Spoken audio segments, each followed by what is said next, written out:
श्रीमद् भगवत गीता 16वें अध्याय का महात्म्य। श्री नारायण जी ने कहा, हे लक्ष्मी जी, 16वें अध्याय का महात्म्य सुने। सूरत देश में खड़गबाहु नाम का एक राजा था, धर्मात्मा था। जिसके राज में घर घर ठाकुर मंदिर थे, वहां बड़े बड़े यज्ञ हुआ करते थे। 3 घरों में स्वर्ण के थंबे जड़ाऊ जड़े हुए थे। राजा बड़ा हरिभक्त संत सेवक था। जिसकी प्रजा भी अति सुखी थी। राजा भी दयावान, सर्व जीवों पर दया करता था। जिसके घर में बहुत हाथी घोड़े धन भी था। उन हाथियों में एक हाथी बड़ा मस्त था, जिसकी धूम मची रहती। महावतों को पास न आने देता। जो महावत उस पर चढ़ता उसे मार डालता। हाथी के पांव में जंजीर डाले रहते। जिसके खेत से राजा ने और देशों के महावत बुलवाकर कहा, कोई ऐसा होए जो इस हाथी को पकड़े, मैं उसे धन दूंगा। हे लक्ष्मी जी, उस हाथी को किसी ने न पकड़ा। नजदीक कोई नहीं जा सकता था और वो हाथी राजा के मंदिर के आगे खड़ा रहता। जिधर जाता लोगों को बड़ा दुख देता।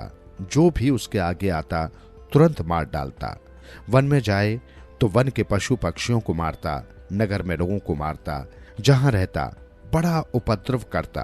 राजा सुनकर बड़ा चिंतावान रहता। कई उपाय करके राजा थक गया। हाथी वश में न आया। राजा को बड़ी चिंता लग रही थी। एक दिन हाथी नगर को चला गया। सामने से एक साधु आता था। लोगों ने उस साधु को कहा, हे संत जी, ये हाथी आपको मार डालेगा।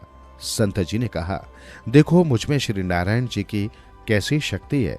हाथी की क्या शक्ति है जो मुझे मारे? नजदीक भी नहीं आ सकता। नगरवासियों ने कहा, वो पशु तेरे भजन को क्या जाने, ये तुम्हें मारेगा। साधु ने कहा, क्या मारेगा? मैं परमेश्वर का प्यारा हूं, हरिभक्त हूं।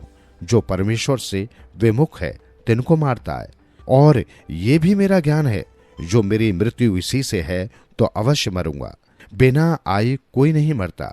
हाथी साधु के साथ पहुंचा। साधु ने नेत्र पसार कर देखा। हाथी ने सूंड के साथ साधु की चरण वंदना की और खड़ा रहा। तब साधु ने कहा, हे गजेंद्र, मैं तुझे जानता हूं। तू पिछले जन्म में पापी था। मैं तेरा उद्धार करूंगा, चिंता मत कर। हाथी बारंबार चरण छूता, माथा निवाता। हाथी ने आगे हो चरण वंदना की। लोगों ने खबर की तो राजा भी वहां आया। देखा तो हाथी साधु के आगे खड़ा है। तब साधु ने कहा, अरे गजेंद्र, तू आगे आ। उस गीता पाठी संत ने कमंडल से जल लेकर मुख से कहा, गीता के 16वें अध्याय के पाठ का फल इस हाथी को दिया। इतना कह जल छिड़का। जल के छिड़कते ही उसने हाथी की देह छोड़ी और देवदेही पाई। विमान पर चढ़ा। राजा के सम्मुख होकर कहा, हे राजा, मैं तुझको धर्मयज्ञ जान तेरे नगर में रहता था कि कभी कोई संत यहां आवेगा तब मेरी गति करेगा। इस संत के प्रताप से मेरी सदगति हुई। ये कहकर बैकुंठ को गया। राजा ने संत को दंडवत प्रणाम किया और कहा, संत जी, आपने क्या मंत्र कहा जिससे इस अधम दुखदायक को सदगति प्राप्त हुई? संत ने कहा, मैंने इसे गीता के 16वें अध्याय के पाठ का फल दिया है।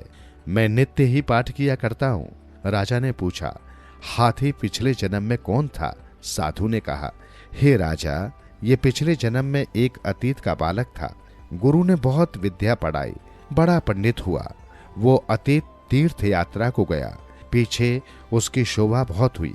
अच्छे अच्छे सत्संगी उसके दर्शन को आते। 12 वर्ष पीछे गुरुजी आए। वो अतीत मग्न था। वो बड़ी समाधि लगाए बैठा था। मन में सोचा, अब इनके आदर को उठता हूं तो मेरी शोभा घटेगी। ये सोचकर नेत्र बंद कर चुप ही रहा। गुरुजी ने देखा कि मुझे देखकर इसने नेत्र बंद किए हैं।